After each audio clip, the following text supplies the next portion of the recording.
Hello welcome दोस्तों। मैं मोहम्मद साकिब और आप देख रहे हैं होम एक्सपेरिमेंट। दोस्तों आज मैं आपको बताऊंगा कि आप अपने लैपटॉप के रैम को कैसे अपग्रेड कर सकते हैं और कैसे आप पता कर सकते हैं आपके लैपटॉप में कौन सा रैम लगेगा, कौन सा रैम आपके लैपटॉप के लिए कंपैटिबल है। चलिए शुरू करते हैं इस वीडियो को। तो अपने पीसी में आपको पहले CPU Z को इंस्टॉल करना पड़ेगा, जो कि एक बहुत अच्छा सॉफ्टवेयर है, जिससे आपको पता चल जाएगा। तो चलिए मैं इसको ओपन कर लेता हूँ। ये ओपन हो रहा है। तो देख सकते हैं आप यहाँ पे CPU के बारे में आपको बताता है, आपके कंप्यूटर की पूरी डिटेल बताए गए हैं। अब देख सकते हैं मेरी जो मेमोरी है वो DDR3 4GB इंस्टॉल है और सिंगल स्लॉट में इंस्टॉल है। बाकी आप कई सारी डिटेल देख सकते हैं। और आपके पास नेक्स्ट मेथड ये है कि आप क्रूशियल की वेबसाइट पर जाइए और उसमें हर एक चीज़ बता देता है। इसमें आपका जो लैपटॉप कितना रैम सपोर्ट कर सकता है ये भी बता देगा आपको, काफ़ी डिटेल में बताता है। मुझे सबसे बेस्ट तरीका ये लगा। तो इसके लिए आपको यहाँ से स्कैन कंप्यूटर पे करके एक ऑटो रन फाइल डाउनलोड होगी छोटी सी। फिर यहाँ से आप इसे ओपन कीजिए। उसके बाद एक नया टैब ओपन होगा। ये थोड़ा सा टाइम लेगा।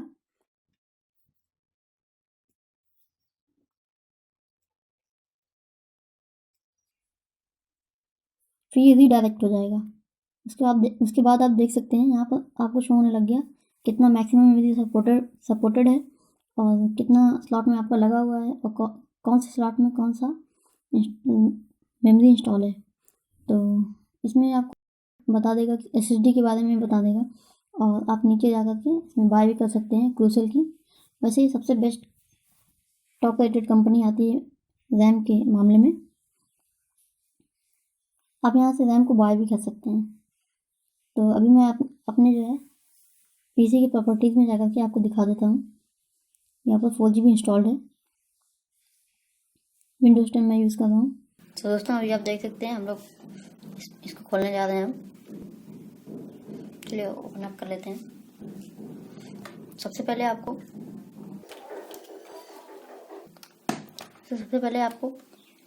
इसमें जो है अपनी बैटरी को रिमूव करना है।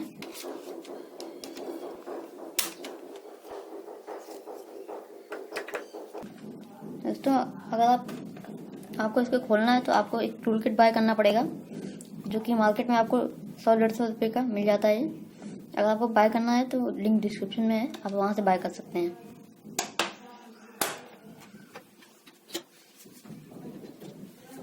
दोस्तों आपको कुछ इस तरीके का आपको टूल निकालना है जो कि सेट हो जाए इसमें। और यहाँ पर आपको एक एक्सेस पैनल दिखता है। हो सकता है आपके पीसी में ना हो, लैपटॉप में ना हो, तो आपको पूरा ये लैपटॉप खोलना पड़ेगा। तो अगर आपका पीसी सेम हो, लैपटॉप सेम हो अगर, तो आप सेम स्टेप को फॉलो कर सकते हैं। मैं इसे ओपन अप कर लेता हूँ।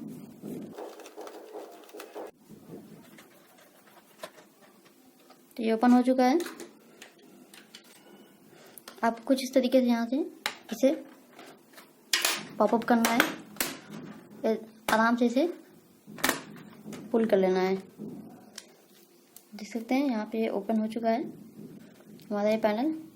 इसे हम साइड में रखते हैं। दोस्तों आप देख सकते हैं यहाँ पर हमारा रैम है और ये हमारा CMOS सेल और ये हमारा हार्ड डिस्क है। दोस्तों मैंने इसमें SSD लगाई हुई है। आपको पता ना हो तो मैं आपको बता दूं, यहाँ पर आप SSD और HDD को दोनों एक साथ लगा सकते हैं। जो हार्ड डिस्क है हमारी वो CD ड्राइव के पोर्ट में लगेगी। अगर आपको उस पर भी वीडियो चाहिए तो आप कमेंट कर दीजिए। दोस्तों अभी आप देख सकते हैं यहाँ पे मैंने एक नया रैम बाय किया हुआ है, जो कि मेंटी कंपनी का है। मैं आपको रिकमेंड करूँगा कि आप किसी अच्छे ब्रांड का आप रैम बाय कीजिए, जैसे क्रूसियल का है, या तो फिर आप, और मैं आपको ये भी रिकमेंड करूँगा कि आप ऑफलाइन बाय करें उसे, क्योंकि आपको सर्विस अच्छी मिल जाएगी। तो चलिए इसे ओपन कर लेते हैं।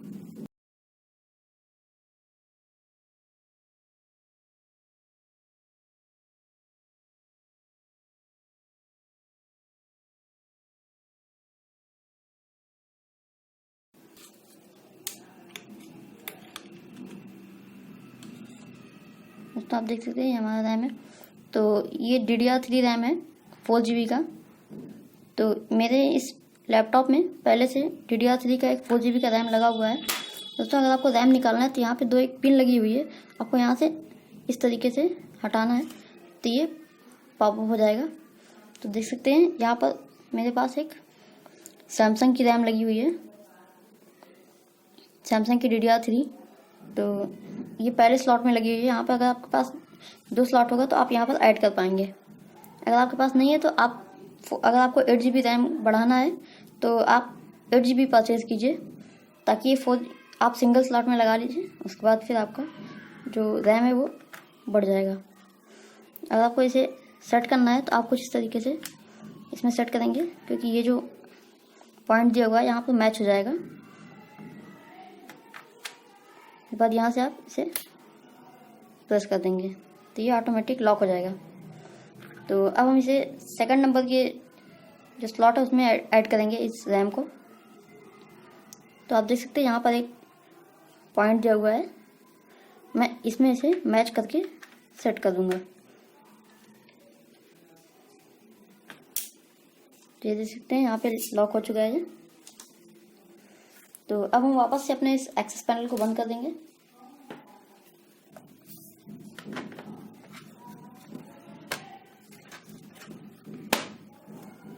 दोस्तों आप यहाँ पर साफ़ भी कर सकते हैं। अगर आपको साफ़ करना हो तो आप इरेजर से रैम को साफ़ कीजिएगा, उसके पिंस को।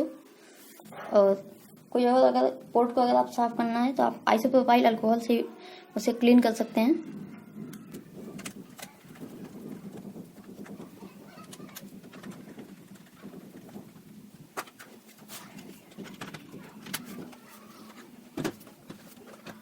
तो दोस्तों मैंने रैम को इंस्टॉल कर लिया है। तो चलिए दोबारा से चेक कर लेते हैं हमारा रैम अपग्रेड हुआ कि नहीं। तो मैं CPU Z को ओपन कर लेता हूँ, मेमोरी में जाते हैं। आप देख सकते हैं यहाँ पे DDR3 शो हो रहा है, डुअल चैनल डुअल है, और 8 GB जो है ये शो हो रहा है साइज इसका। दोबारा हम अपने PC के प्रॉपर्टीज में जाके एक बार चेक कर लेते हैं। तो आप देख सकते हैं यहाँ पर 8 GB शो हो रहा है। तो उम्मीद है आपको ये वीडियो पसंद आया होगा, और आपको अगर वीडियो पसंद आया तो प्लीज़ लाइक कीजिए, और नए हमारे चैनल पे सब्सक्राइब कर लीजिए, और बेल के आइकन को ज़रूर प्रेस कीजिएगा। मिलते हैं नेक्स्ट वीडियो में। Thanks for watching.